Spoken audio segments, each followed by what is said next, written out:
ವಿಶೇಷವಾಗಿ ಆಚರಣೆ ಮಾಡೋದು ಏನು ಉದ್ದೇಶ ಅನ್ನೋದ್ರ ಬಗ್ಗೆ ಪ್ರತಿಯೊಬ್ಬರಿಗೂ ಗೊತ್ತಿರುತ್ತೆ. ಇವತ್ತು ಮಹಾತ್ಮ ಗಾಂಧೀಜಿಯವರು ಸ್ವಾತಂತ್ರ್ಯ ಸಂದರ್ಭದಲ್ಲಿ ಹೋರಾಟ ಮಾಡಿದಂಥದ್ದು, ಆ ಹೋರಾಟದಿಂದ ಎಲ್ಲರ ಸಹಕಾರದಿಂದ ಅವರು ಹೋರಾಟಕ್ಕೆ ಈ ದೇಶಕ್ಕೆ ಸ್ವಾತಂತ್ರ್ಯ ತಂದಿದ್ದು, ಸ್ವಾತಂತ್ರ್ಯ ಬಂದ ಮೇಲೆ ನಮ್ಮ ದೇಶವನ್ನು ಕಟ್ಟುವಂಥ ಜವಾಬ್ದಾರಿಗಳನ್ನು ಅವರು ವಹಿಸ್ಕೊಳ್ಳಲಿಲ್ಲ. ಅಧಿಕಾರಕ್ಕೆ ಆಸೆ ಪಡದೆ ಸ್ವಾತಂತ್ರ್ಯಕ್ಕಾಗಿ ಹೋರಾಟ ಮಾಡಿ ಸ್ವಾತಂತ್ರ್ಯ ಬಂದ ಆದ ಮೇಲೆ ಈ ದೇಶವನ್ನು ಕಟ್ಟುವಂಥ ಜವಾಬ್ದಾರಿ ಕೊಟ್ಟಿದ್ದವರು. ಅದರೊಂದು ವಿಶೇಷ, ದೇಶವನ್ನು ಕಟ್ಟುವಾಗ ಎಲ್ಲರೂ ಒಟ್ಟಿಗೆ ಒಗ್ಗಟ್ಟಾಗಿ ಸೇರಿಸ್ಕೊಂಡು ಹೋರಾಟ ಮಾಡೋ ಸಂದರ್ಭದಲ್ಲಿ ಈ ಭಾರತ ದೇಶದ ಈ ಕಾಂಗ್ರೆಸ್ ಪಕ್ಷದ ಅಧ್ಯಕ್ಷ ಅವಕಾಶ ಕೂಡ ಮಹಾತ್ಮ ಗಾಂಧೀಜಿ ಅವರು ತಗೊಂಡ್ರು. ಅದು ಕೂಡ ಇವತ್ತಿಗೆ 100 ವರ್ಷ ಆಗಿದೆ. ಅವರು ರಾಷ್ಟ್ರೀಯ ಕಾಂಗ್ರೆಸ್ ಪಕ್ಷದ ಅಧ್ಯಕ್ಷರಾಗಿ, ವಿಶೇಷವಾಗಿ ಮೊದಲ ಅಧಿವೇಶನ ಅವರ ಅಧ್ಯಕ್ಷರಾದಾಗ ಬೆಳಗಾಮಲ್ಲಿ ಒಂದು ಅಧಿವೇಶನ ನಮ್ಮ ಕರ್ನಾಟಕದಲ್ಲಿ ಕರೆದಿದ್ದು ಕೂಡ ನಾವು ಮರೆಯುವಂಗಿಲ್ಲ. ಅಂತ ಒಂದು ದಿನವನ್ನ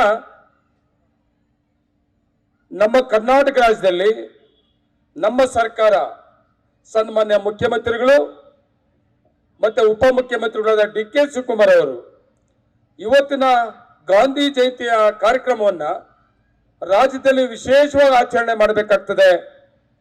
ಕಾರಣ, ಕಾಂಗ್ರೆಸ್ ಪಕ್ಷದ ಅಧ್ಯಕ್ಷರಾಗಿ 100 ವರ್ಷ ಇತಿಹಾಸ ಇದೆ. ಅದರಲ್ಲಿ 100 ವರ್ಷ ಇತಿಹಾಸದಲ್ಲಿ ಮೊದಲನೇ ಸಭೆ ಬೆಳಗಾಮಲ್ಲಿ ಮಾಡಿದ್ದಾರೆ.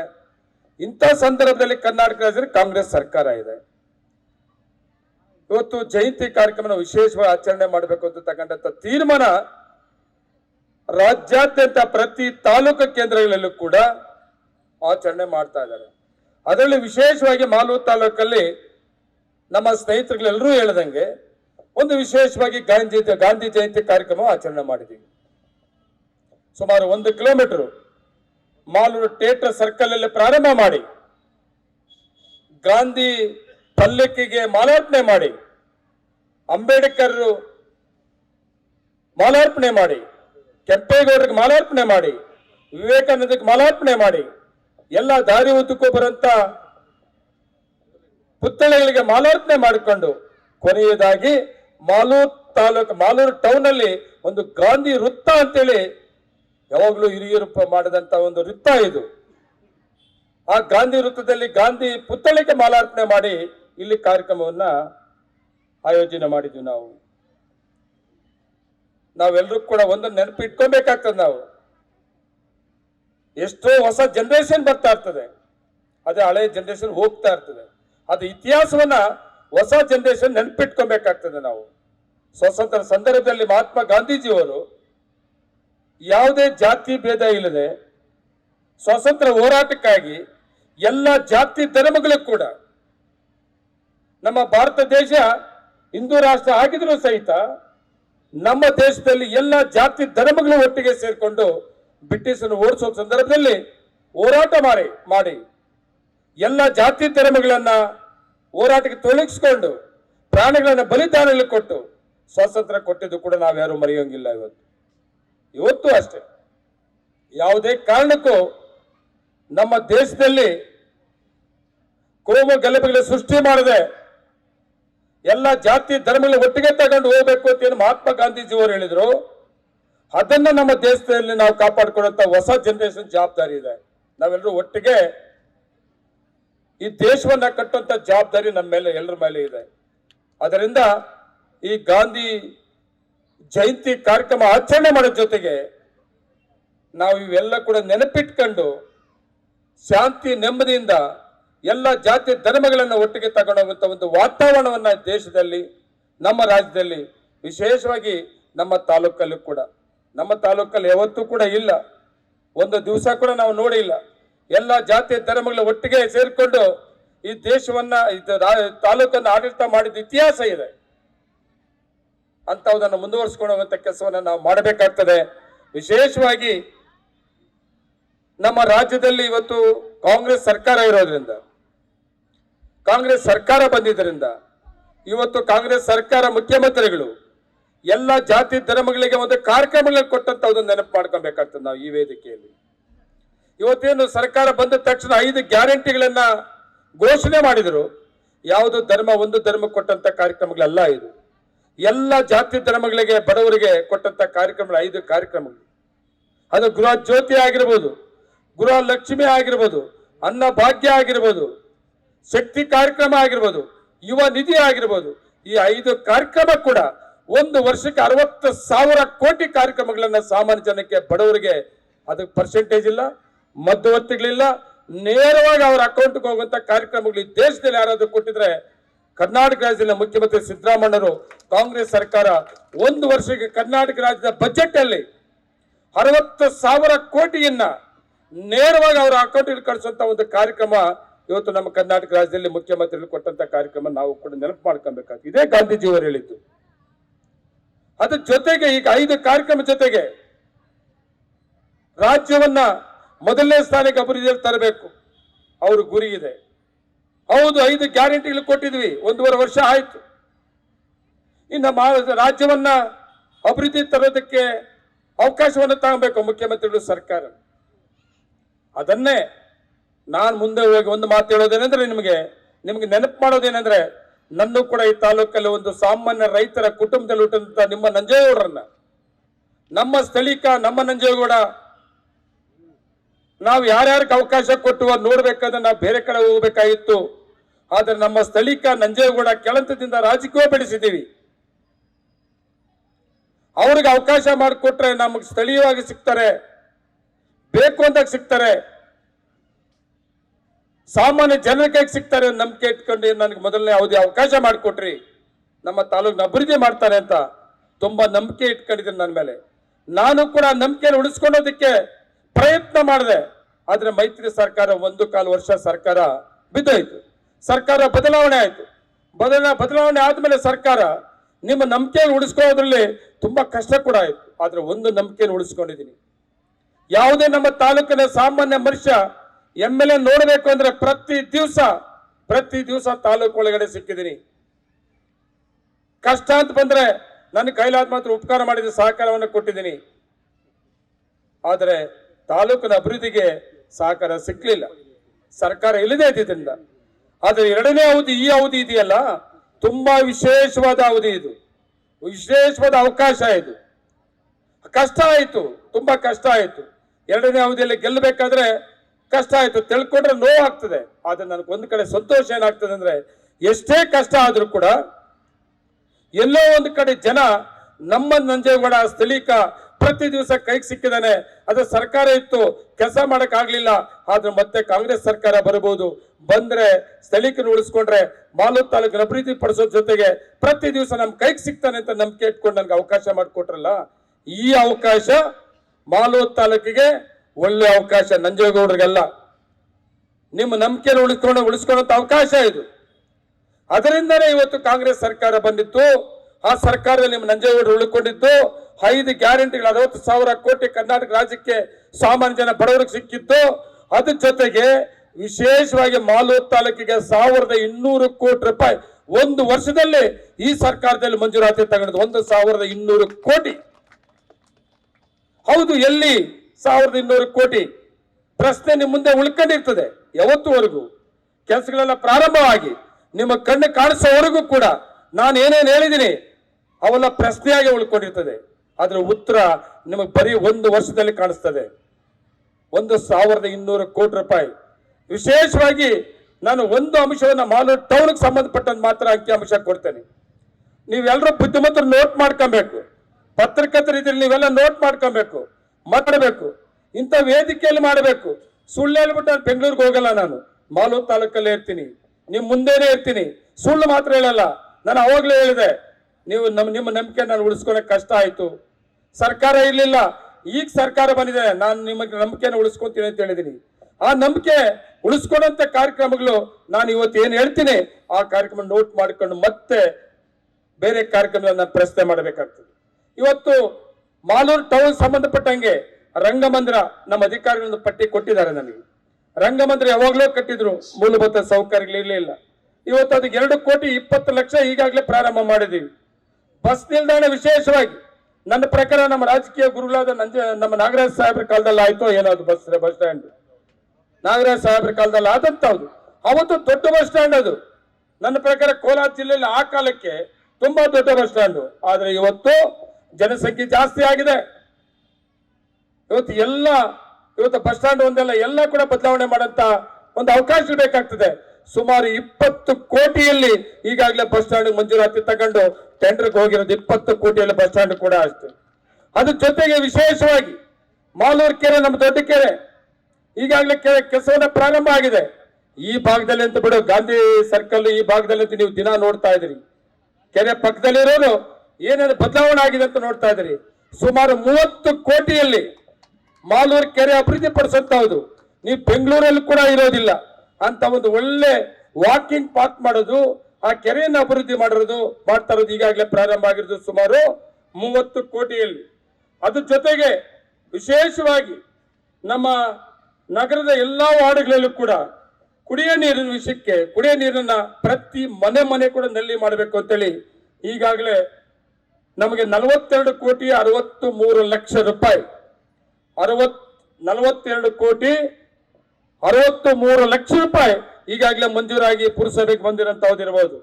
ಅದ್ರ ಜೊತೆಗೆ ಮಾಲೂರು ಟೌನ್ ವಾರ್ಡ್ಗಳನ್ನ ಇಂಪ್ರೂವ್ ಮಾಡಬೇಕು. ವಾರ್ಡ್ಗಳಲ್ಲಿ ಮೂಲಭೂತ ಸೌಕರ್ಯಗಳಿಲ್ಲ, ವಿಶೇಷವಾದ ರಸ್ತೆಗಳಿಲ್ಲ. ಮಾಲೂರು ಟೌನ್ ಅಲ್ಲಿ 27 ವಾರ್ಡಲ್ಲಿ ಕೂಡ ಈಗಾಗಲೇ ಒಂದು DPR ಅನ್ನ ಮಾಡಿಸಿದ್ದೀನಿ. ಆ DPR ಪ್ರಕಾರ ಎಲ್ಲ ರಸ್ತೆಗಳನ್ನ ಹೊಸದಾಗಿ ಡಾಂಬರ್ ಮಾಡಬೇಕಂತೇಳಿ ಈಗಾಗಲೇ ಮುಖ್ಯಮಂತ್ರಿಗಳು ವಿಶೇಷ ಅನುದಾನದಲ್ಲಿ 30 ಕೋಟಿಯನ್ನ ಮುನ್ಸಿಪಾಲಿಟಿಗೆ 30 ಕೋಟಿಯನ್ನ ಮಂಜೂರಾತಿ ಮಾಡಿಕೊಟ್ಟಿರೋದು ಕೂಡ ತಮ್ಮ ಗಮನಕ್ಕೆ ತರ್ತಾ ಇದ್ದೇನೆ ನಾನು. ಅದ್ರ ಜೊತೆಗೆ ನಗರೋತ್ಥಾನ 4ನೇ ಹಂತ ಸುಮಾರು 8.5 ಕೋಟಿ, ನಗರೋತ್ಥಾನ 4ನೇ ಹಂತ 8.5 ಕೋಟಿ ಮಂಜೂರಾಗಿ ಕೆಲಸವನ್ನ ಪ್ರಾರಂಭ ಮಾಡಬೇಕಾಗಿದೆ. ಅದ್ರ ಜೊತೆಗೆ ವಿಶೇಷವಾಗಿ ನಮ್ಮ ಜಿಲ್ಲಾ ಮಂತ್ರಿಗಳು ವಿಶೇಷ ಅನುದಾನದಲ್ಲಿ ರಾಜಕಾಲುವೆಗೆ ಸುಮಾರು 14 ಕೋಟಿಯನ್ನ ಮಂಜೂರು ಮಾಡಿಕೊಟ್ಟಿದ್ದಾರೆ. 14 ಕೋಟಿ. ಅದ್ರ ಜೊತೆಗೆ ಒಂದು ಪಾರ್ಕ್ಗೆ 2 ಕೋಟಿ ರೂಪಾಯಿಯನ್ನ ಮಂಜೂರು ಮಾಡಿದ್ದಾರೆ. ಅದ್ರ ಜೊತೆಗೆ ವಿಶೇಷವಾಗಿ ನಮ್ಮ ಸರ್ಕಾರ ಬಂದ ಮೇಲೆ ಮುಖ್ಯಮಂತ್ರಿಗಳು ಸಿದ್ದರಾಮಯ್ಯ ಪ್ರಮಾಣ ವಚನ ಸ್ವೀಕರಣೆ ಮಾಡಿದ ಮೊದಲನೇ ಬಜೆಟ್ ಅಲ್ಲಿ ನಮ್ಮ ಮಾಲೂರಿಗೆ ಸಿಕ್ಕಂತ ಅವಕಾಶ ಇಂಡಸ್ಟ್ರಿಯಲ್ ಲಿಂಕ್ ರಸ್ತೆ ಅಂತೇಳಿ ನರಸಾಪುರದಿಂದ ದೊಡಸುವಾರದಿಂದ ಮಾಲೂರಿಂದ ತಮಿಳುನಾಡು ಗಡಿ ಮತ್ತೆ ಮಾಲೂರಿಂದ ಹೊಸಕೋಟೆವರೆಗೂ 4 ಲೈನ್ ರಸ್ತೆಯನ್ನ ಮಂಜೂರು ಮಾಡೋ ಜೊತೆಗೆ ಅದ್ರ ಜೊತೆಗೆ ಬೈಪಾಸ್ ಮಾಡಬೇಕು ಅಂತೇಳಿ ಬಜೆಟ್ ಅಲ್ಲಿ ಪ್ರಾವಿಷನ್ ಇತ್ತು. ನಾನು ಮುಖ್ಯಮಂತ್ರಿಗಳು ರಿಕ್ವೆಸ್ಟ್ ಮಾಡಿದೆ, ನೀವು ಬೈಪಾಸ್ ಮಾಡಕ್ ಹೋದ್ರೆ ತುಂಬಾ ಕಾಸ್ಟ್ಲಿ ಜಮೀನಿದೆ, ತಕರಾಲಿಗೆ ಬರ್ತದೆ. ಅದ್ರ ಜೊತೆಗೆ ರೈಲ್ವೆ ಒಂದು ಬ್ರಿಡ್ಜ್ ROB ಒಂದು ಕ್ಲಿಯರೆನ್ಸ್ ಸಪರೇಟ್ ಬೇಕಾಗ್ತದೆ, ತುಂಬಾ ಲೇಟ್ ಆಗ್ತದೆ. ಈ ಅವಧಿಯಲ್ಲಿ ಮಾಡಕ್ ಆಗುದಿಲ್ಲ. ಅದರಿಂದ ನೀವು ಫ್ಲೇವರ್ ಮಾಡ್ಕೊಂಡು ಮಾಲೂರಿಗೆ ಒಂದು ಪ್ರಸ್ತಾವನೆ ಕೊಟ್ಟು ಮುಖ್ಯಮಂತ್ರಿಗಳ ಸಂಬಂಧಪಟ್ಟ ಅಧಿಕಾರಿಗಳನ್ನ ಮಾಲೂರು ಕಳಿಸಿ ಅದು ರಿಪೋರ್ಟ್ ತರಿಸ್ಕೊಂಡು ಸುಮಾರು 360 ಕೋಟಿಯಲ್ಲಿ ಇವತ್ತು 3 ಕಿಲೋಮೀಟರ್ ಫ್ಲೇವರ್ ಕೂಡ ಸ್ಯಾಂಕ್ಷನ್ ಆಗಿದೆ. ಫ್ಲೇವರ್ ಮತ್ತೆ 4 ಲೈನ್ ಕೂಡ ನಮ್ಮ ಮಾಲೂರಿಗೆ ವಿಶೇಷವಾಗಿ ಸ್ಯಾಂಕ್ಷನ್ ಆಗಿರೋದು. ಅದ್ರ ಜೊತೆಗೆ ಇಂದಿರಾ ಕ್ಯಾಂಟೀನ್ ಮೊದಲು ಮುಖ್ಯಮಂತ್ರಿಗಳಾಗಿದ್ದ ಸಂದರ್ಭದಲ್ಲಿ ಸಿದ್ದರಾಮಯ್ಯವರು ಇಂದಿರಾ ಕ್ಯಾಂಟೀನ್ ಮಾಡುವಂತ ಅವಕಾಶ ರಾಜ್ಯದಲ್ಲಿ ಎಲ್ಲಾ ಕಡೆ ಕೊಟ್ರೆ ಮಾಲೂರಲ್ಲಿ ಮಾಡಕ್ಕಾಗಲಿ. ಕಾರಣ ಏನು? ಇಲ್ಲಿ ಅಗೇನಿಸ್ಟ್ ಪುರಸಭೆ ನನಗೆ ಅವಕಾಶ ಕೊಡ್ಲಿಲ್ಲ. ಸೈಟ್ ಅನ್ನ ಕೊಟ್ಟರೆ ಅದಕ್ಕೆ ಕೋಟರ್ ಸೈಟ್ ಅಂದ್ರು. ಆದ್ರೆ ಸರ್ಕಾರ ಬಂದ ಮೇಲೆ ಇವತ್ತು ಅದು ಕ್ಲಿಯರ್ ಮಾಡಿಕೊಂಡು ಇಂದಿರಾ ಕ್ಯಾಂಟೀನ್ ಸುಮಾರು 2 ತಿಂಗಳಲ್ಲಿ ಇವತ್ತು ಇಂದಿರಾ ಕ್ಯಾಂಟೀನ್ ಕೂಡ ಇವತ್ತು ಓಪನ್ ಮಾಡ್ತಾ ಇರ್ಬೋದು. ಅವಾಗಲೇ ಹೇಳ್ತಾ ಇದ್ರು ನಮ್ಮ ಮುಖ್ಯಮಂತ್ರಿಗಳು, ಕಸ ಇಲ್ಲದೆ ಗಲೀಜಿಲ್ಲದೆ ನಮ್ಮ ಟೌನ್ಗಳನ್ನ ಕಾಪಾಡ್ಕೊಬೇಕು ಅಂತ ಹೇಳ್ತಾ ಇದ್ರು. ಒಂದು ಮಾತನ್ನು ಹೇಳ್ತಾನೆ, ಈ ಸರ್ಕಾರ ಬಂದ ಮೇಲೆ ಏನು ಕಸ ವಿಲೇವಾರಿ ಘಟಕ ಮೂಲಿಗೆ ಬಿದ್ದಿತ್ತು ಸುಮಾರು 60 ಕೋಟಿಯಲ್ಲಿ ಇವತ್ತು 6 ಕೋಟಿಯಲ್ಲಿ ಈ ಕಸ ವಿಲೇವಾರಿ ಘಟಕವನ್ನ ಫೈನಲ್ ಕೆಲಸವನ್ನ ಮಾಡಿದೀನಿ. ಇಂದಿರಾ ಕ್ಯಾಂಟೀನ್ ಕಸ ವಿಲೇವಾರಿ ಘಟಕ ನನ್ನ ಪ್ರಕಾರ ಇನ್ನು 1-2 ತಿಂಗಳ ಒಳಗಡೆ ಉದ್ಘಾಟನೆ ಕೂಡ ಆಗ್ತಾ ಇದೆ. ಮಾಲೂರು ಟೌನ್ಗೆ ನಾನು ಈಗ ಏನ್ ಹೇಳಿದ್ದೀನಿ, 150 ಕೋಟಿ ರೂಪಾಯಿ 150 ಕೋಟಿ ರೂಪಾಯಿ ಮಾಲೂರು ಟೌನ್ಗೆ ಕುಡಿಯ ನೀರು ಇರ್ಬೋದು, ರಸ್ತೆಗಳಿರ್ಬೋದು, ಕಸ ವಿಲೇವಾರಿ ಘಟಕ ಇರ್ಬೋದು, ಮೂಲ ಸೌಕರ್ಯಗಳಿರ್ಬೋದು, 150 ಕೋಟಿ ರೂಪಾಯಿ ಮಾಲೂರು ಟೌನ್ಗೆ ಈ ಸರ್ಕಾರ ಬಂದ ಮೇಲೆ ಮಂಜೂರಾತಿಯನ್ನು ತಂದು ಪ್ರಾರಂಭ ಮಾಡೋದಕ್ಕೆ. ಅದೇ ಬಿಟ್ಟು 360 ಕೋಟಿ ಫ್ಲೇವರ್ ಮತ್ತೆ ರಸ್ತೆ. ಅದ್ರ ಜೊತೆಗೆ ವಿಶೇಷವಾಗಿ ಸುಮಾರು 20-25 ವರ್ಷ ಇತಿಹಾಸ ಇದೆ. ನಮ್ಮ ನಾಗರಾಜ್ ಸಾಹೇಬರು MLA ಆಗಿದ್ದಾಗ ಏನು ಫ್ರೀ ಸೈಟ್ ಅನ್ನ ಕೊಡ್ತೀನಿ ಅಂತೇಳಿ ಅಪ್ಲಿಕೇಶನ್ ತಗೊಂಡಿದ್ರು.